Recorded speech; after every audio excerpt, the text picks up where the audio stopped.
मार्केटमधून पैसा नेमका कमवायचा कसा, हा बऱ्याच लोकांना प्रश्न असतो आणि ही सिरीज यासाठीच आपण बनवतोय.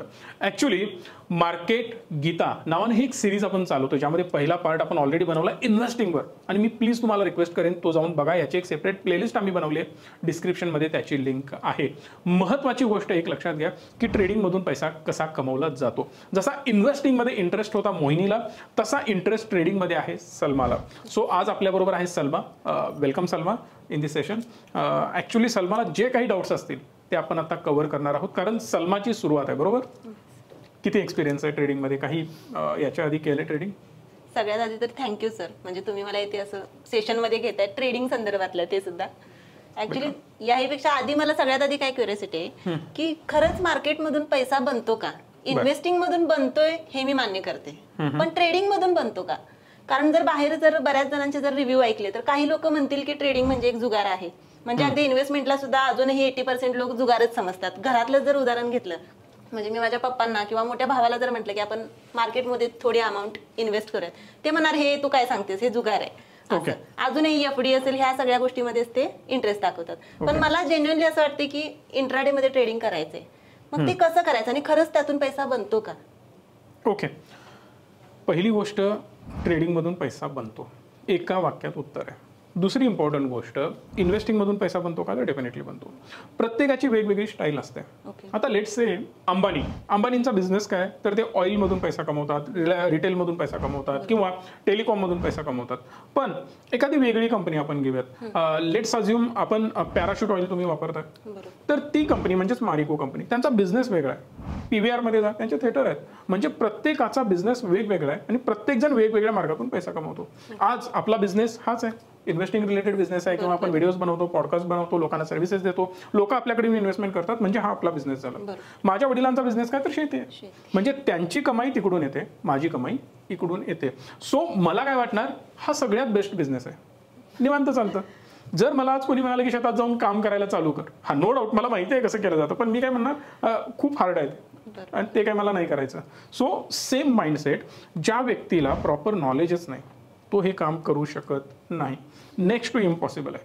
आता जर तुम्हाला मी म्हटलं तुम्ही PC चालवता, PCचं चांगलं नॉलेज आहे, पण जर आपण एखाद्या मुलाचं एक्झाम्पल घेतलं, नुकताच तो 10वी 12वी झाला आहे आणि त्याला PC कधी त्यानं हाताळला सुद्धा नाही आहे, तो काय म्हणेल, याच्यासारखं अवघड काम काहीच नाही आहे, त्यात त्याला इंग्लिश यायला पाहिजे. मग हे सगळे प्रॉब्लेम तो फेस करणार आणि तो काय म्हणेल की नको यार, खूप किचकट आहे. बरेच लोक वेगवेगळ्या फील्ड्सना म्हणतात की खूप किचकट आहे, नको, यामध्ये करिअरच करायला नको. शक्यतो CA, अरे यार खूप किचकट आहे. MPSC UPSC क्रॅक करताना प्रॉब्लेम येतो लोकांना. MBBSला बरेच लोक घाबरतात. सो सेम तुम्ही मानू शकता की ट्रेडिंगला बरेच लोक घाबरतात. मग यातून एक पिक्चर क्लिअर आहे, कुठलाही बिझनेस करताना प्रयत्न करायला पाहिजे. आता तुमच्याच एरियामध्ये, तुमच्या सिटीमध्ये तुम्ही जर बघितलं असेल तर बऱ्याच लोकांनी बिझनेसेस सुरू केले असतील. सगळ्या कंपन्या चालतात? सगळे व्यवसाय चालतात?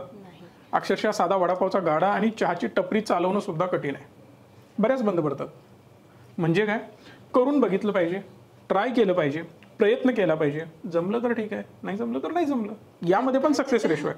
असं वाटतंय की मग माझा प्रयत्न फसला तर, कारण मी एकदा ट्राय केलं होतं, आय गेस विदाऊट नॉलेज केल्यामुळे स्टॉप लॉस हिट झाला असेल किंवा अजून काय असेल. ऑब्व्हियस आहे, म्हणजे जर नॉलेजच नसेल तर डेफिनेटली लॉस होणारच आहे.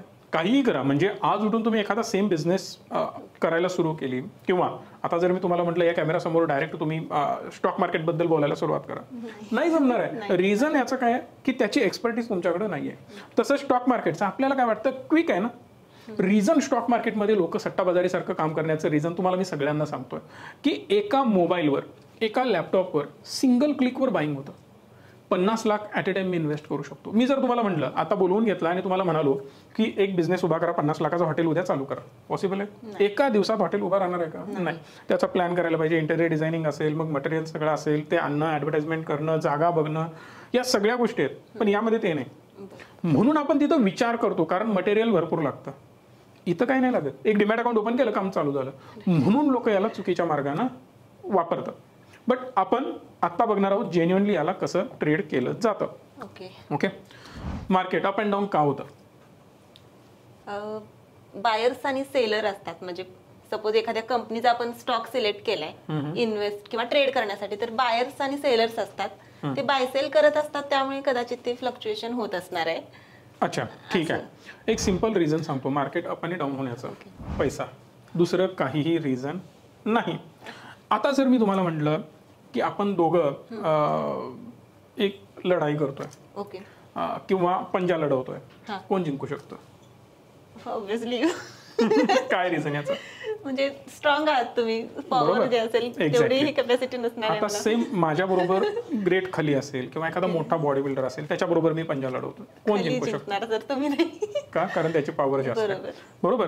तर या केसमध्ये एक गोष्ट लक्षात घ्यायची की ज्याची पॉवर जास्त तो तिथं विनर. मार्केटमध्ये पण सेम होता. आता बायरनी जर जास्त ताकद लावली, ताकद इन द सेन्स काय? पैसा. दुसरं काही रिझन नाही मार्केट वर किंवा खाली जाण्याला. हे पिक्चर क्लिअर असायला पाहिजे डोक्यात. सो मार्केट तिकडंच जातं जिकडं पैसा मार्केटला घेऊन जातो. राईट. सो आता जर ठरवलं 100 लोकांनी की आम्ही 1000 कोटी रुपये इन्व्हेस्ट करणार आणि दुसऱ्या 100 लोकांनी ठरवलं की आम्ही 500 कोटी रुपये इन्व्हेस्ट करणार पण डाऊन साईडला, मार्केट खाली जाईल म्हणून, आणि 1000 लोकांनी वर जाईल म्हणून इन्व्हेस्ट करायचं ठरवलं, तर मार्केट कुठे जाणार? 100 लोकांनी डाऊन साईडला आणि 1000 लोकांनी 100 लोकांनी पण डाऊन साईडला आणि 100 लोकांनी अप साईडला. क्वांटिटी सेम आहे, पण या 100 लोकांनी मार्केट वर जाणार म्हणून 1000 कोटी लावले, ओके पण या 100 लोकांनी 500 कोटी लावले. जिंकणार कोण? 1000 कोटी, कारण ते वर घेऊन जाणार मार्केटला. मग यावरून एक गोष्ट कळते की नंबर ऑफ पीपल्स मॅटर नाही करत, ओके पैसा मॅटर करतो. 1000 कोटी आहेत, कदाचित एकटाच व्यक्ती 1000 कोटी लावतोय आणि इकडे दुसरा व्यक्ती, हजारो व्यक्ती असतील आणि हजारो व्यक्ती मिळून 100 कोटी लावू शकत नाही. मग याचा अर्थ एकटा व्यक्ती मार्केटला अप अँड डाऊन करू शकतो. सो यात एक गोष्ट तुम्हाला कळाली असेल की गेम कशाची आहे? पैशाची गेम आहे. मग तो पैसा तुमच्याकडं तेवढ्या प्रमाणात आहे का? नाही आहे. सो जर माझ्याकडे तेवढा पैसा नाही तर मला काहीतरी स्मार्टली प्ले करावं लागेल, हे तर मान्य आहे. आता जर मी तुम्हाला प्रश्न विचारला, एखाद्या पोलिसांना रस्त्यामध्ये अडवलं, बाईक घेऊन जात आहे आणि पोलिसांनी अडवलं, फाईन लावला, जर त्यानं फाईन लावला तर तुम्हाला तो पे करायला पाहिजे. तुम्ही त्याच्याबरोबर आर्ग्यू करू शकता, मी भरणारच नाही म्हणू शकता का? कारण त्याच्याकडे तुमच्यापेक्षा जास्त पॉवर आहे. तो जे सांगेल ते तुम्हाला फॉलो करायला पाहिजे. पर्याय दुसरा बिलकुल नाही. इथं पण सेम आहे. ज्याच्याकडे पैसा आहे तो मार्केटला मूव्ह करत असतो, किंवा कोणाकडे पैसा आहे, कोण कुठे लावतोय आपल्याला माहिती नाहीये, पण आपल्याला त्याच्या पाथला फॉलो करायचं. पण याचा अर्थ मग जे कमी क्वांटिटी घेऊन मार्केटमध्ये उतरणार आहेत ते ट्रेड करू शकत नाहीत असं होतं का? नाही, बिलकुल नाही. खूप जास्त पैसा असेल तरच ट्रेडिंग होणार असं काही? खूप मोठा व्हॉल्यूमच पाहिजे. एक सिंपल एक्झाम्पल देतो. ओके. आता डीमार्ट, आपण कोल्हापूरमध्ये बसलोय, डीमार्ट कोल्हापूरमध्ये आहे. डीमार्ट काय करतो? सपोज किराणा माल देतो आपल्याला, बरोबर आहे. मग किराणा मालचे छोटे मॉल कोल्हापुरात आहेत का? नाही आहेत. मग डीमार्ट आला म्हणून ते बंद पडले का? नाही. मोठी कपड्याची दुकानं किंवा मोठे ब्रँड्स, आता हा मी US पोलोचा शर्ट घातलाय, US पोलो सारखा मोठा ब्रँड आहे म्हणून छोटे मोठे ब्रँडवाले बंद करून पळून गेले? नाही. सो मार्केटमध्ये किंवा समुद्रामध्ये जरी शार्क असला तरी छोटे मासे पण असणार. आता शार्क काय करतो? छोट्या माशांना खातो. मग सगळेच छोटे मासे शार्कनी खाल्ले का? नाही. काही मासे वाचले. मग आपल्याला तेच करायचं आहे. छोट्या माशासारखंच आपल्याला शार्कच्या तोंडाजवळ न जाता शार्कपासून लांब राहायचं आहे. शार्कच्या तोंडाजवळ नाही तर शार्कला मागून फॉलो करायचं आहे. बरेच जण म्हणतात की मी प्रवाहाच्या विरुद्ध चालतो. मला प्रवाहाच्या विरुद्ध डायरेक्शनने चालायला आवडतं, त्यामुळे मी वेगळा काहीतरी आहे, पण मार्केटमध्ये ते नाही चालत. प्रवाहच इथं श्रेष्ठ आहे आणि प्रवाहाच्या डायरेक्शननेच तुम्हाला जायचं आहे, तरच तुम्ही विनर होणार, अदरवाईज नाही. बेसिक कन्सेप्ट क्लिअर झाली. पहिली गोष्ट, मार्केटला कोण चालवतं? पैसा. मला जर विनर बनायचं असेल तर मला कोणाला फॉलो करायला पाहिजे? प्रवाहालाच फॉलो करायला पाहिजे. म्हणजे पैसा ज्या दिशेनं वाहतोय त्या दिशेनंच मला पण व्हायचं, ट्रेंडमध्ये जायचं आहे. इन शॉर्ट काय, मार्केट वर जाताना दिसतंय आणि मी म्हणतोय मार्केट खाली पडणार, त्या केसमध्ये तुमचा लॉस होणार. प्रॉफिट कमवायचं असेल तर प्रवाहाच्या बरोबर तुम्हाला जायला पाहिजे. सो जसं मला आता तुम्ही स्क्रीनवर बघू शकता, वेगवेगळे ऑप्शन्स आहेत तुमच्याकडे मार्केटमध्ये ट्रेड करायला, राईट. तर जर तुम्हाला ट्रेड करायचं असेल तर पहिला काय असायला पाहिजे तुमच्याकडे? Demat account. एक डीमॅट अकाउंट असलं की तुम्हाला डीमॅट अकाउंटमध्ये या सगळ्या गोष्टी दिसणार आहेत. जसं आता स्क्रीनवर एक तुम्हाला चार्टही दिसतोय, अशा प्रकारे तुम्ही चार्ट बघू शकता. पण ट्रेडिंग करायचं असेल तर काहीतरी माहिती पाहिजे. हे नेमकं काय आहे? काही प्रकार माहिती आहेत? लाईन चार्ट आहे ना? ओके, लाईन चार्ट आहे. पण ट्रेडिंगचे प्रकार असतात काही माहिती आहे?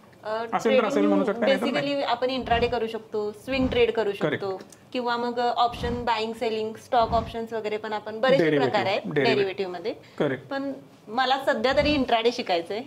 ओके, परफेक्ट आहे. इंट्राडे बद्दलच. इंट्राडे पहिली गोष्ट, इंट्राडे जर मी करत असेल तर मला आजच बाय करून आजच सेल करायचं आहे. मार्केटचं टायमिंग काय असतं?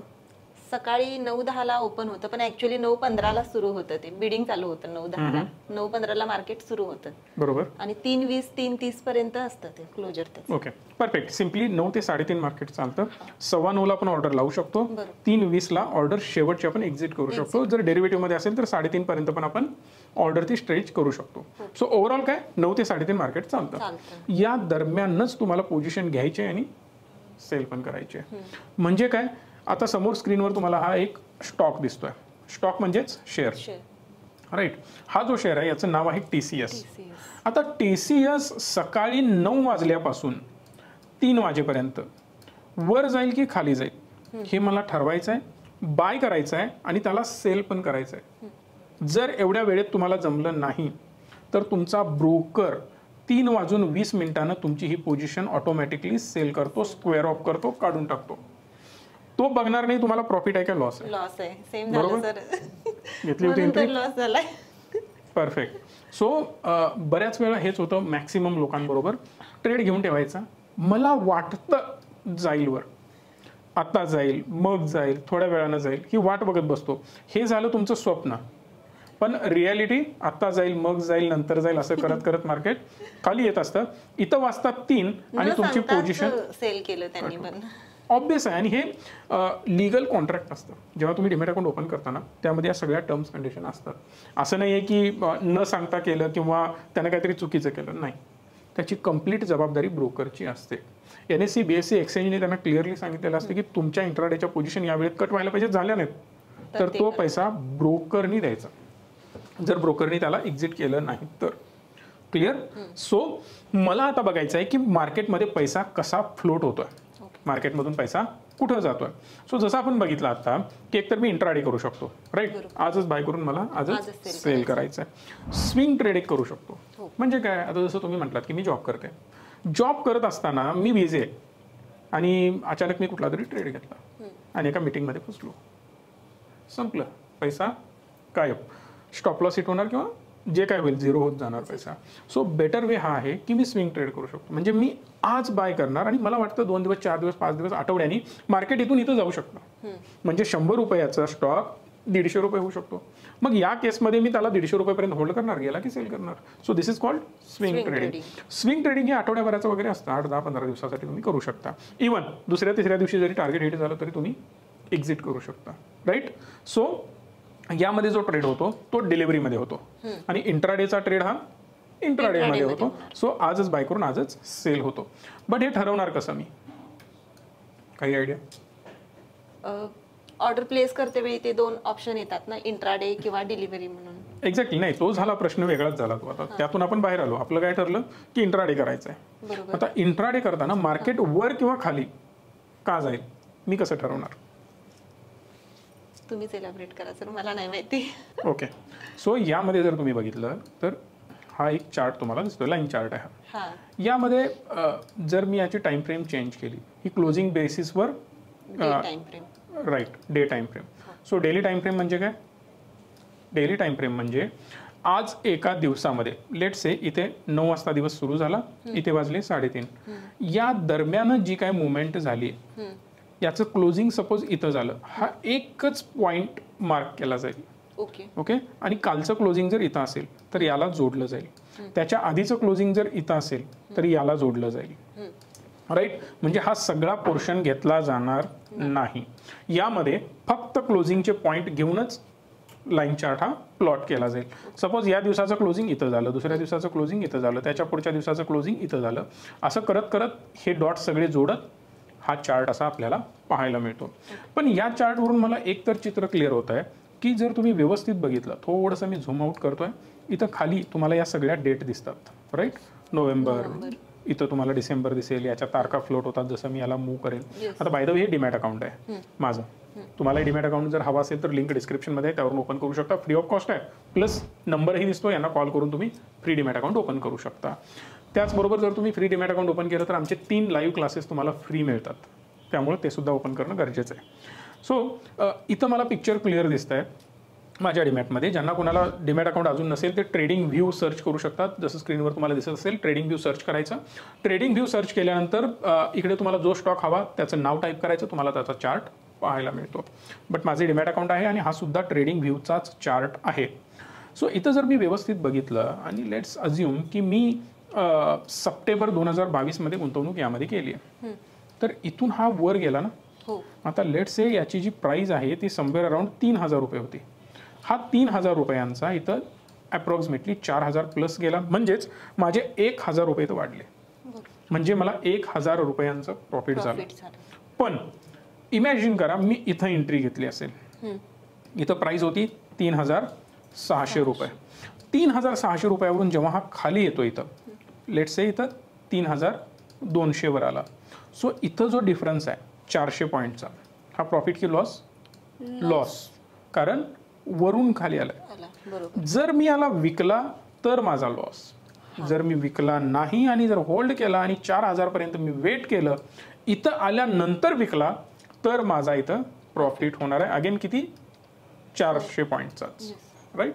सो अशा प्रकारे ट्रेड केला जातो. बट हे मी दाखवतोय डेली टाइम फ्रेममध्ये.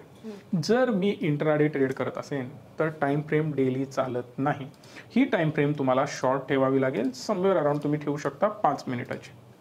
जर तुम्ही 5 मिनिटाची अशी टाइम फ्रेम ठेवली तर तुम्हाला कळेल की आजच्या दिवसामध्ये काय मुवमेंट होत आहे. इमॅजिन करा तारीख आहे 7. 7 तारखेपासून 7 तारीख क्लोज होण्यापर्यंत हा चार्ट असा बनलेला आहे. मग या चार्टने किती मिनिटाचे क्लोजिंग पॉईंट्स घेतले चार्ट बनण्यासाठी? 5 मिनिटाचे, राईट, परफेक्ट. इथं आपण 5 मिनिटाची टाइम फ्रेम घेतली. सो प्रत्येक 5 मिनिटाचा क्लोजिंग पॉईंट जो असेल तो याने कॅप्चर केला, त्याला जॉईन केलं आणि तिथून अशा प्रकारे हा चार्ट बनलेला तुम्हाला पाहायला मिळतोय. पण हा जो चार्ट बनलाय, हा चार्ट तुम्हाला सांगू शकतो का मार्केट वर जाणार की खाली जाणार? काय वाटतं? नाही, थोडं डिफिकल्ट आहे यामध्ये अनालिसिस करणं. राईट, कारण नॉर्मल लाईन्सच आहे आणि ही लाईन तुम्हाला नाही सांगू शकत की मार्केट खाली जाईल की वर जाईल. सो यासाठी आपल्याला सेंटिमेंट कळणं गरजेचं आहे. आता जो मोठा ट्रेडर आहे, मोठा पैसा आहे, तो येऊन तर तुम्हाला सांगणार नाही की सलमा तू बाय कर, माझ्याबरोबर मी बाय करतोय. पॉसिबल नाही आहे, राईट. सो या केसमध्ये आपल्याला थोडंसं ओळखणं गरजेचं आहे. जसं बरेच लोक आता बेसिकली आपण शेतकरी कुटुंबातले आहोत, त्यामुळे जसं आपल्या घरचे म्हणतात अरे पाऊस येण्याचे चान्सेस आहेत, पीक काढायला पाहिजे किंवा पुढे पावसाळा येणार आहे, पीक लावायला पाहिजे. तर हे सगळं त्यांचा अंदाज आणि एक्सपिरियन्स सांगतो, राईट. ते बऱ्याच गोष्टी बघतात, ढगाळ वातावरण झालंय, कसं झालंय, वारं कुठल्या दिशेनं वाहतंय, या सगळ्या गोष्टींचा अंदाज घेऊन, राईट. सो सेम गोष्ट आपण इथं पण सेंटिमेंट ओळखू शकतो. फक्त मला याचा टाईप बदलायचा आहे. आता वेगवेगळे टाईप्स आहेत. इथं बार चार्ट बनेल, कॅन्डलचा बनेल, हॉलो कॅन्डलचा बनेल, अशा अनेक तुम्हाला वेगवेगळे ऑप्शन्स इथं पाहायला मिळतील. बट मला डायरेक्ट कॅन्डल्स पाहायचे आहेत, राईट. याला म्हटलं जातं कॅन्डल्स. ही कॅन्डल मला सांगेल मार्केटमध्ये कसले सेंटिमेंट आहे, राईट. आता ही कॅन्डल कशी बनते? समजा मार्केट इथं ओपन झालं, जसं आपण ऑलरेडी बघितलं की 5 मिनिटाची टाइम फ्रेम, मला 5 मिनिटाची एक कॅन्डल बघायची आहे. जर इथं मी 1 दिवसाची टाइम फ्रेम केली तर 1 दिवसाची कॅन्डल मला दिसेल, बरोबर. जर मी इथं 1 महिना केलं तर पूर्ण 1 महिन्याची एक कॅन्डल दिसेल. आता इथं मार्केट ओपन झालं, इथं मार्केट जाऊन क्लोज झालं, तर जेव्हा तुम्ही याला जॉईन कराल तेव्हा ही अशी एक बॉडी बनेल, राईट.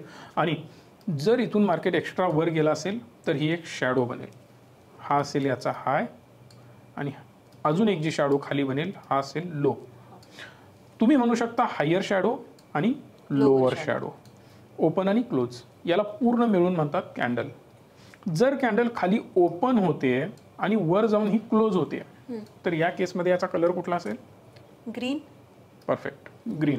बिकॉज हे बुलिश मार्केट आहे, वर जाण्याचा प्रयत्न करतं, म्हणून याचा कलर ग्रीन बनेल. पण एक्झॅक्ट याचं अपोजिट, सपोज मार्केट इथं ओपन झाला, क्लोज मात्र इथं झालं, राईट. जेव्हा तुम्ही याला जोडाल या केसमध्ये याचा कलर काय असेल? रेड असणार. बिकॉज मार्केट खाली आलेलं आहे, बेरिश आहे. पडणाऱ्या मार्केटला बेरिश मार्केट म्हटलं जातं, वाढणाऱ्या मार्केटला बुलिश मार्केट म्हटलं जातं. सो या ओव्हरऑल सिनेरिओमध्ये जर तुम्ही बघितलात तर कदाचित मार्केटनी याच्या वर जाण्याचा प्रयत्न केलेलाच नाही आहे, म्हणून इथं शॅडो बनणार नाही, किंवा याच्यापेक्षा खाली जाण्याचा प्रयत्न केला नाही म्हणून इथं पण शॅडो बनणार नाही. ही कॅन्डल कशी असू शकते? आता मल्टिपल कॅन्डल्स मी तुम्हाला दाखवण्याचा प्रयत्न करतोय. सो इथं वेगवेगळ्या कॅन्डल दिसत आहेत, येस सर. राईट. आता इथं ही कॅन्डल, प्रत्येक कॅन्डल वेगळी दिसते. ही काहीतरी वेगळी दिसते, ही वेगळी दिसते, ही वेगळी दिसते, काहीतरी वेगळं आहे ना. मग ह्या प्रत्येक कॅन्डलचं काहीतरी म्हणजे सांगत असेल ना, ती तिथं वेगळी दिसते म्हणजे ती काहीतरी सांगत असणार आहे ना, काहीतरी इंडिकेट करतच असेल ना 100%. सो कॅन्डलचा वापरच त्यासाठी करायचा असतो की यामध्ये सेंटिमेंट लपलेले असतात. आता जसं मी तुम्हाला म्हटलं की मगाशी आपण एक एक्झाम्पल घेतलं की आपण दोघं पंजा लढवतोय, तुम्ही म्हटलात की तुम्ही विनर होणार का, तर माझी कदाचित ताकद जास्त लागेल. मी जर तुम्हाला म्हटलं माझ्या सेम पॉवरचा मी एक व्यक्ती आणला अजून आणि आम्ही दोघं पंजा लढवतोय, काय होणार? दोघं इकडे तिकडे करत बसणार, राईट. जास्त वेळ टाय होण्याचा चान्स आहे, राईट.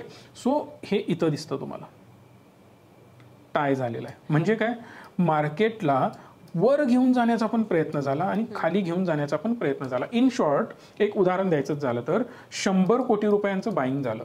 आता आकडे मी सांगतोय म्हणून तेवढेच झाले असं नाही बरं का, मी एक्झाम्पल म्हणून देतोय. 100 कोटी रुपयांची बाईंग होते आणि 100 कोटी रुपयांची सेलिंग होते. म्हणजे दोन्हीही अमाऊंट सेम आहेत. बाईंग पण 100 कोटी, सेलिंग पण 100 कोटी. त्यामुळं दोघांच्या टाय होतोय आणि मार्केट वर पण जात नाही, खाली पण जात नाही. याला म्हटलं जातं कन्फ्युजिंग वालं स्टेज किंवा डोजी कॅन्डल. याला ऍक्च्युली टेक्निकल भाषेमध्ये म्हटलं जातं. कॅन्डलस्टिक काय असतात आपण पुढच्या सेशनमध्ये बघणार आहोत, वेगवेगळी नावं वगैरे. पण आत्ता एवढं समजून जायचं, या कॅन्डलला बघितलं की कळतं की इथं कन्फ्युजन आहे. Okay, right. आणि म्हणजे ते वरती जाणार आहे की खाली जाणार आहे हे सांगणं थोडं कठीण आहे. कठीण आहे, कारण वरून पण 100 कोटी, खालून पण 100 कोटी. ओके. सो ऍक्च्युली मार्केटमध्ये फास्ट मुवमेंट इथं झालेली नाही. बघ, मार्केट त्याच रेंजमध्ये अडकून पडलं, कुठेही गेलेलं नाही.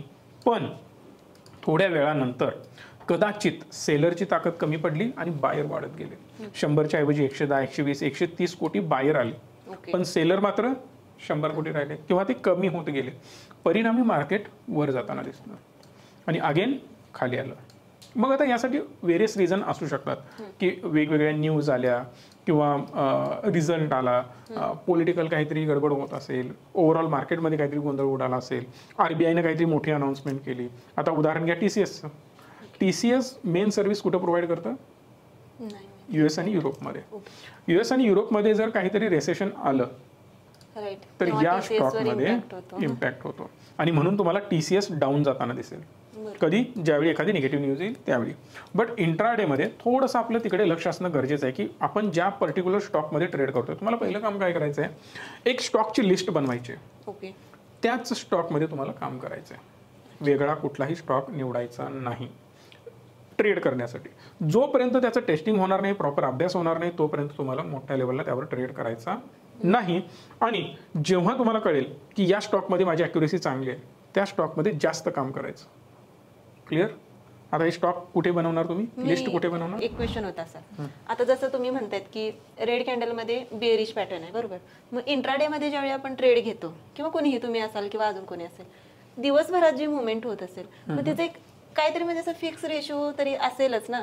म्हणजे एखादी कॅन्डल सपोज इथे एखाद्याने ट्रेड घेतला असेल बॉटम लाईनला, थोडंसं ते वरती गेलं, एका कॅन्डलमध्येच तो कोणी तिथे बाहेर पडेल किंवा अजून कुठे वरती बाहेर जाईल, म्हणजे किंवा एक्झिट करेल त्याची पोझिशन. मग ती लेवल कशी चेक करणार आपण, कुठे नक्की बाहेर पडायचं हे कसं कळणार? नाही, त्यासाठी अगेन बाय सेल कुठं करायचं हे समजण्यासाठी प्रॉपर अनालिसिस येणं गरजेचं आहे. मग त्यासाठी या कॅन्डलचे टाईप कोणकोणते असतात, या कॅन्डल्स का बनतात, कशा बनतात, कुठे बनतात, कधी बनतात, मग ती कॅन्डल सांगते काय, सेंटिमेंट पॉझिटिव्ह बनतील की निगेटिव्ह बनतील, हे सगळं जाणून घेणं गरजेचं आहे. आणि हे आपण पुढच्या पार्टमध्ये मी तुम्हाला सांगणार आहे, कारण एकाच दिवशी जर हे सगळं सांगत बसलो पूर्ण सगळं डोक्यावरून जाणार आहे. क्युरियोसिटी आहे ना सर, शिकायचं आहे असं. बिलकुल बिलकुल करूयात आपण तेही. बट आता तुम्हाला पहिलं काम काय करावं लागेल की मॅक्सिमम स्टॉक्स निवडा. या स्टॉक्समधून तुम्हाला स्वतःची वॉच लिस्ट बनवायची आहे की मी कुठल्या स्टॉकमध्ये काम करणार. लेट्स से हे तुमचं डिमॅट अकाउंट आहे, तर इथं तुम्हाला वेगवेगळे स्टॉक सर्च करायचे आहेत. सपोज मी इथं सर्च करतोय रिलायन्स इंडस्ट्रीज. सो हा एक स्टॉक मी ऍड केला, तर रिलायन्स इंडस्ट्रीवर तुम्हाला वॉच ठेवायचा आहे. मी अजून एक स्टॉक सर्च करतोय ज्याचं नाव मे बी असेल सुंदरम फायनान्स असेल किंवा हा असेल. सो हे स्टॉक जेव्हा मी इथं ऍड करेन तेव्हा मला यावर वॉच ठेवायचा आहे. यात कशा कॅन्डल बनत आहेत, कुठल्या बनत आहेत, कशा प्रकारे हे वर जातोय, खाली येतोय, आपण जी स्ट्रॅटेजी ठरवली ती यामध्ये चालते का, हे सगळं बघणं गरजेचं आहे. आणि पहिला डीमॅट अकाउंट चालवता येणं गरजेचं आहे. सो पहिला एक काय काम करायचं सगळ्यांनी, तुम्ही सुद्धा जे कुठलं डीमॅट अकाउंट ओपन केलंय त्या डीमॅट अकाउंटमध्ये 100, 200, 300 रुपये घ्यायचे. आता फॉर एक्झाम्पल हाच स्टॉक घ्या, याची प्राइस आहे 217 रुपये. याला मी थोडंसं दुसऱ्या एका विंडोमध्ये ओपन करतोय, 5 मिनिटाची टाइम फ्रेम लावतोय आणि तुम्हाला कळेल याचा लो जर तुम्ही बघितला, याचा लो किती दिसतोय इथं 202, राईट. 202 प्राइस आहे आणि यानं हाय कितीचा बनवला होता 222-23च्या दरम्यान. याला जेव्हा मी 5 मिनिटाच्या टाइम फ्रेममध्ये कन्वर्ट केलं, हा याचा बॉटम आहे आणि हा याचा हाय आहे. याचा लो जर बघितला तर समवेअर अराउंड 202च्या आसपास आहे, बरोबर. आणि हा 222 आपण पकडून चालू, 22-23 म्हणजे 22 पकडू. या दोन्हीतला डिफरन्स किती होतो 20 रुपयांचा. आता मला एक सांगा, यामध्ये जर मला प्रॉफिट झालं मॅक्सिमम किती होऊ शकतं 20 रुपये. कारण मी समजा बॉटमला जरी बाय केलं आणि हायला जरी सेल केलं तर मुवमेंटच 20ची आहे. मी यातनं 200 रुपये कमवू शकतो का एका दिवसात? नाही. सो माझा 20 रुपयांचा प्रॉफिट होणार. बरं लॉस झाला तर किती होणार 20च होणार, बरोबर ना. कारण समजा मी इथं सेल केलं याला, 2 गोष्टी आणि 2 प्रकारे तुम्ही पैसे कमवू शकता. जर मला वाटत असेल मार्केट वर जाणार तर बाय करायचं आणि वर गेला की सेल करायचं. जर तुम्हाला वाटत असेल मार्केट खाली येते तर पहिला सेल करायचं आणि खाली आलं की बाय करायचं. स्टॉकमध्ये तुम्हाला पहिला सेल करता येतं इन इंट्राडे ओनली. डिलिव्हरीमध्ये तुम्हाला सेल करता येत नाही, हे लक्षात ठेवायचं. ओके. सो मी इथं प्लॅन केला 20 रुपयांचा. सो तुम्हाला क्लिअर दिसतंय की माझे पैसे आले तर 20 रुपये येणार आणि गेले तर 20 रुपये जाणार. सो 200 रुपये इन्व्हेस्ट करायचे, एक बाय करायचा आणि थोड्या वेळानंतर चेक करायचं, थोड्या वेळानंतर सेल करून बघायचं. 20 पेक्षा जास्त पण लॉस होऊ शकतो ना सर अचानकच खाली गेलं. मग हाच तर मी डिफरन्स तुम्हाला सांगतोय की हा पर्टिक्युलर स्टॉक आता याला परत मी डेली टाइम फ्रेममध्ये चेंज करतो. ओके. नॉर्मली तुम्ही जर याला बघितलं तर हा 20 रुपयाचीच मुवमेंट देतो, 20-22. आता इथं जर तुम्ही बघितलं 223 रुपये, याचा लो बघा 215 रुपये. सो 15 आणि 3 8, एका दिवसात 8 रुपयांची मुवमेंट आहे. म्हणजे नॉर्मली 8 रुपयांचाच लॉस होणार, पण या दिवशी मोठी कॅन्डल बनली होती, इथं मोठी कॅन्डल बनली होती.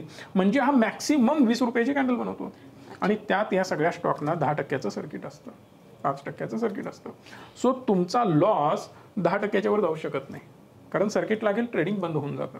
सो त्यामुळे घाबरण्याची बिलकुल गरज नाही आहे. मला माहिती आहे की गेले तर माझे 20 रुपये जाणार आहेत. चहा प्यायला पण 20-30 रुपये आपण घालवतो. सो ट्रेड शिकण्यामध्ये आपल्याला ते घालवायचे नसतात आणि घालवायचे असले तर लाखो रुपये एकदम घालवायचे असतात. हे नॉर्मली रिटेल लोकांचं चुकतं. सो यात काय करणं गरजेचं आहे, बेसिकली मार्केटचं ॲनालिसिस करणं आणि योग्य लेवलला एंट्री आणि एक्झिट करणं. ते आता सेकंड पार्टमध्ये आपण बघणार, पण त्याआधी डीमॅट चालवता येणं गरजेचं आहे. सो पहिला तुमचा होमवर्क हा असेल डीमॅट अकाउंट ओपन करणे आणि ते चालवायला शिकणे. सो पुढच्या सेशनमध्ये मी तुम्हाला दाखवेन लाईव्ह ट्रेडिंग, लाईव्ह मार्केटमध्ये तुम्हाला बाय आणि सेल मी करून दाखवेन आणि ते कसं करायचं, कॅन्डल्स कशा ओळखायचे, हे सगळं त्यामध्ये आपण बघणार आहोत. अजून काही यामध्ये डाऊट? नाही सर. ग्रेट. सो सलमा होते आपल्याबरोबर. तुम्हालाही जे काही डाऊट्स असतील मला कमेंट बॉक्समध्ये विचारू शकता. नेक्स्ट पार्टमध्ये जे तुमचे डाऊट्स असतील ते मॅक्सिमम मी सॉल्व्ह करण्याचा प्रयत्न करेन. ट्रेडिंग रिलेटेड असेल किंवा इन्व्हेस्टिंग रिलेटेड असेल, दोन्ही सिरीज आपल्या सुरू आहेत. #मार्केट गीता सर्च करा, तुम्हाला सगळं मिळणार आहे. व्हिडिओला लाईक, शेअर आणि चॅनलला सबस्क्राईब करा. धन्यवाद. Stay tune and stay positive.